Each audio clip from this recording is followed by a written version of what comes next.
Today's lesson is modals in the past. These are the modals in the past that we are going to study today. Mother, may have atau may, might have,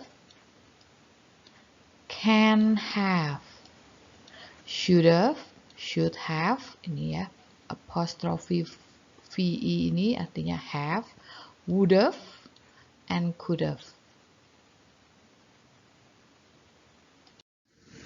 Nah, these lessons is divided by functions of the modals.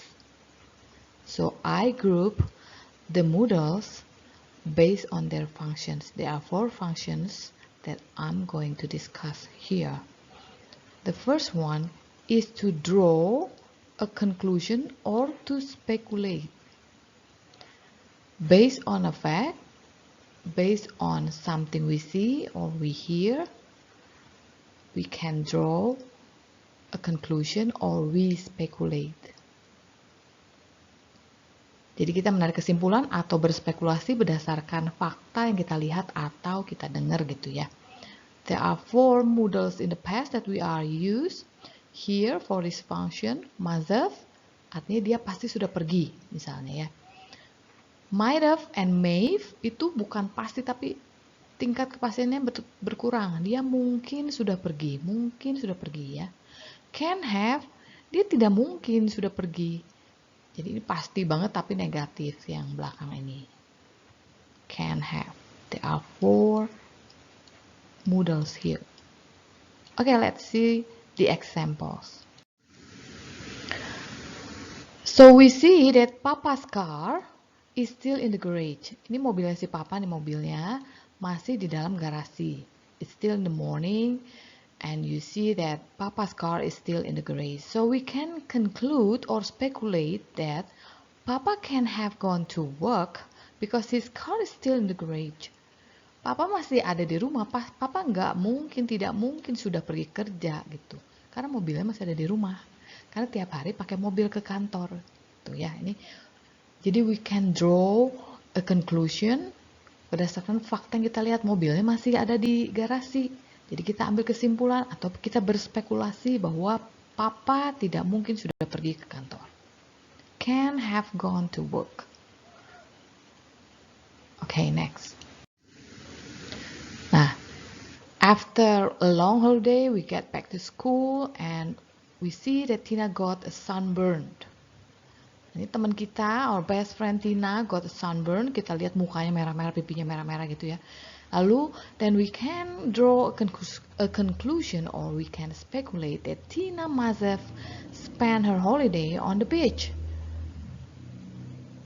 Tina kan mukanya gosong gitu ya. Berarti saya tarik kesimpulan deh. Berarti Tina pasti sudah menghabiskan liburannya di pantai. Dia pasti liburan di pantai. Dia pasti menghabiskan liburan di pantai gitu. Kenapa? Karena mukanya tutup, mukanya gosong gitu kan. Bisa ya, ngerti ya. Jadi kita ini untuk menarik kesimpulan. The third example. While Tina got sunburned, Cindy looks so sad. Nah, Cindy is our best friend too, and she looks so sad gitu ya. Di kelas tuh dia kok diem aja di mejanya, tampak sedih gitu ya. And we might draw a conclusion or we might speculate like this. She might have broken up with her boyfriend. Dia mungkin sudah putus sama pacarnya. That's why she looks so sad. Kita tarik kesimpulan begitu ya. Jadi fungsi pertama dari 3 contoh tadi adalah untuk menarik kesimpulan dari fakta yang kita lihat gitu.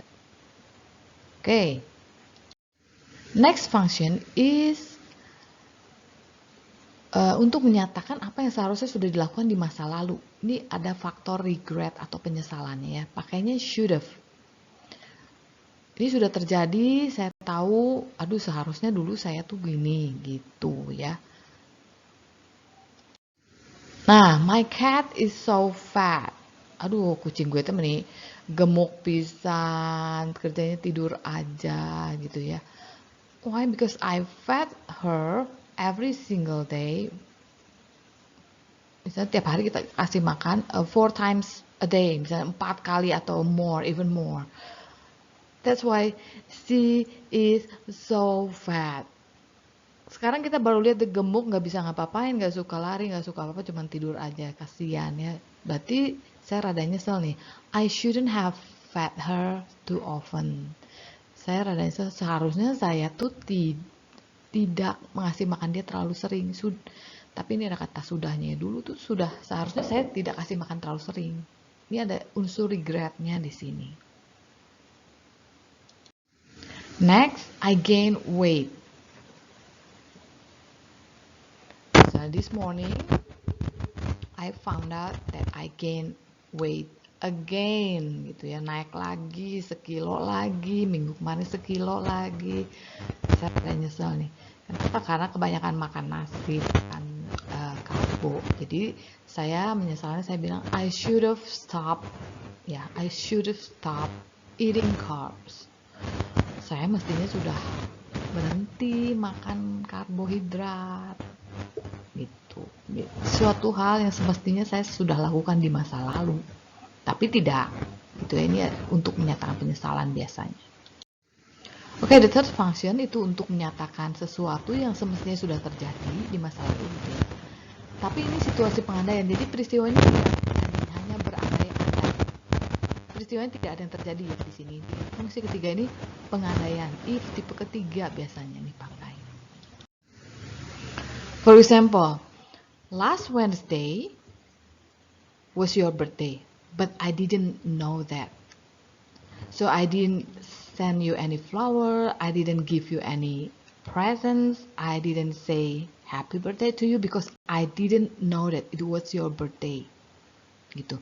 But then I meet you and then you tell me that it was your birthday on last Wednesday and I feel sorry and I say, well, had I known it was your birthday, I would have sent you flowers. Ya. Kalau saja saya tahu itu ulang tahunmu hari Rabu kemarin, saya akan sudah mengirimkan bunga buat kamu, gitu ya. Kalau saya tahu itu hari ulang tahunmu, gue mah udah pasti ngirim bunga dah ke lu, gitu kan. I would have sent you flowers, but I didn't know that it was your birthday. Jadi ini suatu pengandaian tidak terjadi toh, karena udah kelewat, tidak ada yang saya tidak tahu. Tapi seandainya saya tahu, saya akan sudah kirim kamu bunga gitu. Jadi ini dalam suatu situasi pengandaian tidak pernah terjadi. Ya, I would have sent you. Would have, verb 3. Ini semua modals in the past itu diikuti oleh verb 3 ya. Ini kata kerjanya harus verb 3. Oke, next. The last function itu untuk menyatakan sesuatu yang bisa saja sudah terjadi di masa lalu ya. Itu mungkin saja sudah terjadi begitu. Tetapi tidak terjadi begitu karena saya memilih melakukan hal yang lain. Biasanya ini untuk menentukan choices. Ya, saya tidak melakukan itu karena saya melakukan ini. Itu kita contohnya, lihat contohnya lebih jelas. I had homework yesterday night, but I didn't do it. Why? Because I choose to play a game with my old teammates misalnya. Saya main game, saya memilih main game, makanya saya tidak mengerjakan PR saya. I could have done my homework. Bisa aja gue kerjain, dan gue punya banyak waktu, gue juga bisa itu ya. But I chose to play a game. Tapi tidak terjadi karena saya pilih main game. Jadi ini bukan pengandaian gitu. Ini mah terjadi, memang ada PR, memang saya bisa kerjain, memang saya main game, tapi tidak saya kerjakan karena saya pilih main game.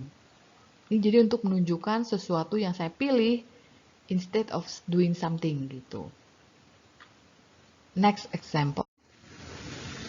Nah, ini beda dengan yang ketiga tadi ya, memang rada membingungkan dengan would have. Could have kadang-kadang bisa digunakan juga dalam if tipe ketiga. Tapi kalau di sini ya, could have ini di sini in the for function, ini bukan pengandaian. Jadi ini benar-benar terjadi ya. Ini yang tadi kan saya tidak tahu hari Rabu kemarin ada ulang tahunmu. Nah ini saya tahu dan saya kasih kamu hadiah bunga. Kejadiannya seperti itu ya. I knew that last Wednesday was your birthday and I gave you flowers. And then you asked me, why didn't you give me a box of my favorite chocolate misalnya? Kenapa nggak kasih coklat? Are lu ya? Gimana sih lu teh? Well, I could have bought you about a box of chocolate, but I knew you were on a diet. So I gave you flowers instead, misalnya. Pacar yang baik kan ya? Saya bisa aja memilih untuk I could have bought you gitu. Saya bisa aja beliin kamu coklat yang kamu suka. I know that I had the money, but I knew you were on a diet. Tapi saya pilih enggak beli itu, saya beli bunga gitu. Ini untuk menunjukkan sesuatu yang bisa saja saya lakukan, tapi saya tidak lakukan itu. Ya, bisa saja sudah saya lakukan, tapi saya tidak melakukan hal itu karena saya memilih hal yang lain. Okay, this is our last slide. Thank you for listening.